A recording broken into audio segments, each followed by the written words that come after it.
Hi, I'm Justine Brooke Murray. I am out here at Syracuse University, where the school recently stood by the claims of the Student Recognition Board in saying that the U.S. Constitution is exclusionary to some students. I'm out here asking students whether they agree with those claims. Do you believe the U.S. Constitution is exclusionary to students?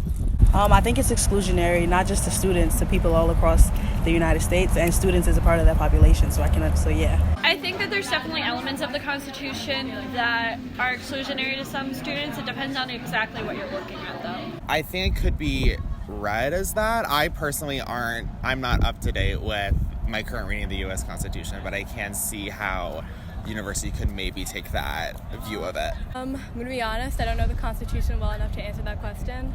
Do you care to elaborate in what ways the Constitution is exclusionary?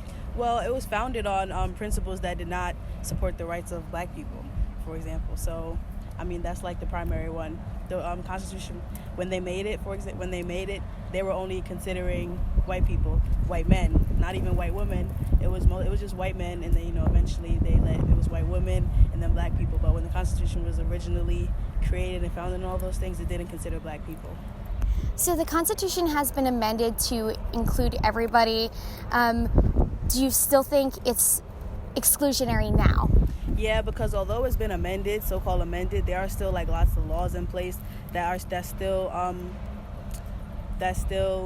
discriminate, and they are still discriminatory towards people of color. So and they still use the Constitution as justification for that. I'm sorry, I feel like it doesn't really make sense. I thought about it, I could write a paper on it, but right now on the spot I didn't expect you to go into detail. So what elements in particular do you believe are exclusionary?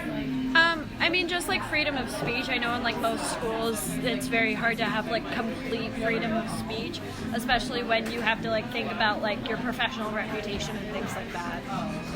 So do you believe that, therefore, the First Amendment is exclusionary? To some extent, yeah. I disagree. At the time when it was made, sure, but it's still the basis on which we stand as a country.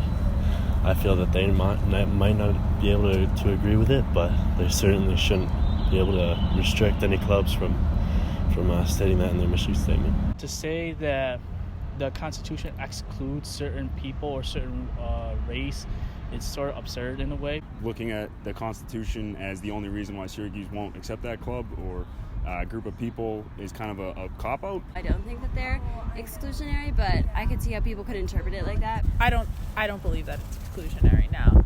I mean, they let all those other clubs through, so I don't understand why they wouldn't pass another. I mean, if they're letting a socialist or a Republican club, everyone should be able to practice what they want to practice. The First Amendment here is plastered on Syracuse University's Newhouse Communications School. Do you believe that if the university is going to stand by the claims that the Constitution is exclusionary, they should remove that writing of the First Amendment? Yeah, I mean, if we have the freedom of speech in this country, and if our university is going to promote that as something that they believe in, then they should give the power to the students and the teachers and the faculty and group makers, people like that. I would say yes. If they are going to be exclusionary, then that should probably not be posted on the building like that. It's more of like a decorative thing, I think, than more of like a statement per se, so I don't think it would be a necessary change. It's a bit hypocritical, no?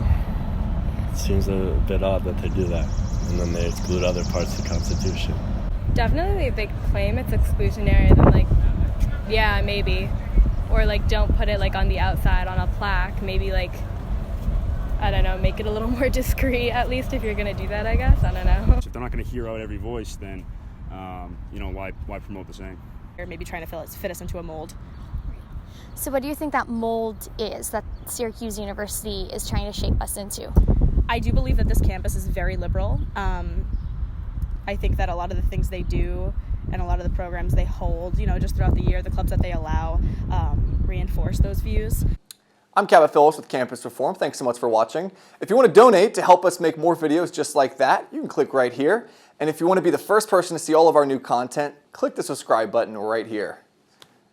Please, click one of them. Doesn't have to be both. One or the other.